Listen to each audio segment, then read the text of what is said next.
My name is James Beckwith, and my journey into addiction began with self-medication. I assumed for many years that I felt the same way as everyone else, not understanding the symptoms of depression or anxiety. Life was what it was.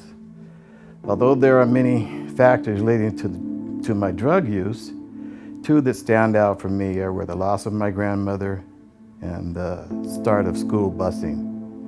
Yep, I'm dating myself. Okay. My first attempt at self-medicating were with marijuana, LSD, and speed. When I discovered cocaine, I found my comfort and hit the ground running.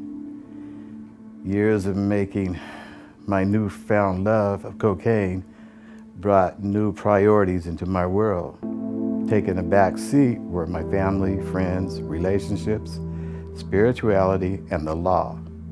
Prices I was willing to pay, regardless of the pain or consequences. After 40 years of a life spent living a drug-riddled lifestyle, I am grateful to say that I sit here today with over 4 years clean and sober by the grace of God and a Lifeline. Lifeline is just that, a helping line back to life. It gives people like me a chance to reconnect to life in all its glory. And the people that affected me the most here at Lifeline, my memory is a little bad, so you'll have to bear with me. First would be Jesse James, who saw something in me way back in the pre-bed days. Man, he made sure I got into inpatient, which was pretty cool. And once I got into inpatient, I met Shelly. And she introduced me to a book. It's called The Shack. And it's amazing.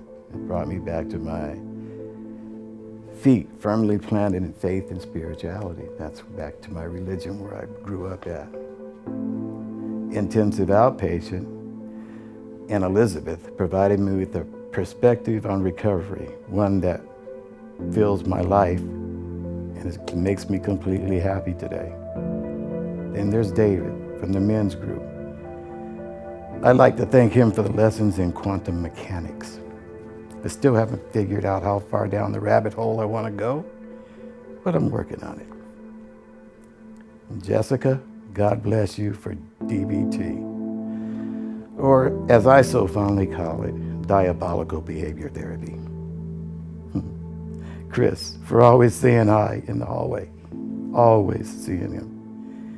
And last but not least, there's Janae. She gave me the funniest line ever. I was going up to make an appointment one day and she looked at me from the office and she goes, "James, you're beyond our scope of care." I thought it was the funniest thing. It was cool.